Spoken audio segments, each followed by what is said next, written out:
What's going on, guys? This is Burrs. I want to talk to you today about my tarp setup, or my guyline setup for my hammock backpacks as far as backpacking goes.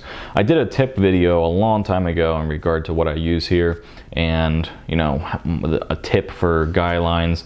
It was out kind of in the dark when I was on a backpacking trip, and I figure I'd put it in a controlled environment so you can kind of understand and see what I'm talking about a little bit better.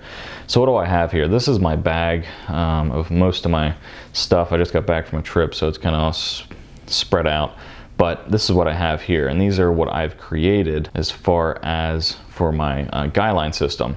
Because what you want is, you don't want a ton of tension, you don't want a full static line when it comes to your guyline. You want to have some stretch, you want to have some adjustability when it comes to that, because with the wind and such, you're going to have the guyline move around. If you have a static connection and it's always one, a static, not dynamic, where it can move around, if you have a taut or tight line, you can run the risk of tearing out the tarp, pull out, and if you have really crappy cord, you could run the risk of tearing the cord, but more so you're going to tear the tarp pullouts out.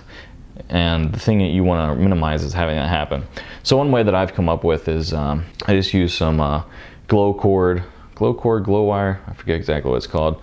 We can look up like 2.5 millimeter or 3 millimeter cord. Pretty much just the GloCord or accessory cord is going to do the trick. You don't need to use any of that Dyneema or any of that stuff.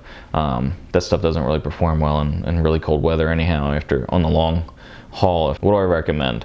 I recommend you just go ahead and get these figure 9s. I like these figure 9 knots. They really are easy, and that's why I like them. I actually get the pack that has the line with it, and I take it off and I put the line I like on it.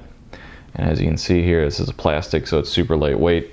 And for a while there, I was wondering if these plastic ones were going to break, but I also have metal ones, so the metal ones don't weigh that much more, but you can go ahead and use whichever ones you want. The size of this line will be around 6 feet. So 6 to 8 feet is the line length I like to use for my tie-out points for my tarp or my rainfly, whatever you want to call it. So we'll get back to this once I talk about the tension of the system. So I went ahead and created these tensioners, if you want to call them that. And what this is it's shock cord, and the yellow being the shock cord.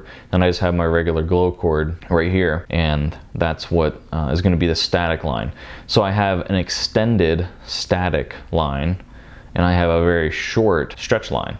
And what I'll do is I'll go ahead and loop this end through the tarp or the rainfly, and this is how I'll connect it onto there. Okay, so it'll kind of be connected on like that, and it's not going to show up because I don't have it on anything, but that's how it's going to connect on. So this end's going to be on the rainfly. This line is what's going to come down, and what I'm going to do is I'm going to stretch it to about like this. Okay, about halfway.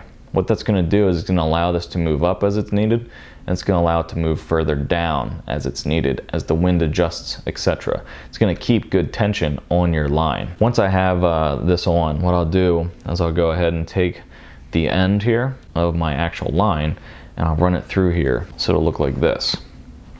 So this is where the rainfly is, and this is the end what's going towards the stake. What I'll do is I'll just run this around the stake, and then I'll use my figure 9 here. I'll go ahead and tension it to where I want it. I'll bring it around the back. Okay, so it'll be like this, and that's not going to go anywhere. Okay, so that'll be like that. And I've done a video in the past. I've taken a lot of pictures and stuff, and I want to do it in a controlled environment to kind of show you what I do. But what I'll do here is I'll just put a knot in the shock cord. Okay, and I'll just make I'll just roll another loop knot around the end here, and I just burn the ends on both sides. Okay, so you can see that a little bit better. And that's all I do. I mean, it's super simple. I'm not the knot master, so if I find something that works for me, it's what I do.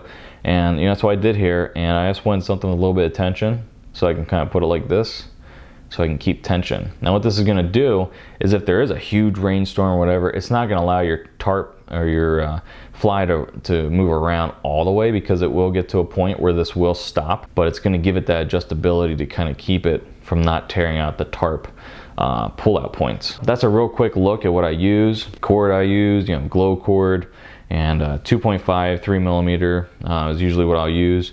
I like to use 3 millimeter. It's a little bit heavier, and I don't know, I just like having a little bit thicker wire. So if you guys have any questions or anything on guy lines, etc., go ahead and put them in the comments down below, or better yet, make a video about it, and we can have a discussion. But if you guys have any questions, let me know. And until next time, later.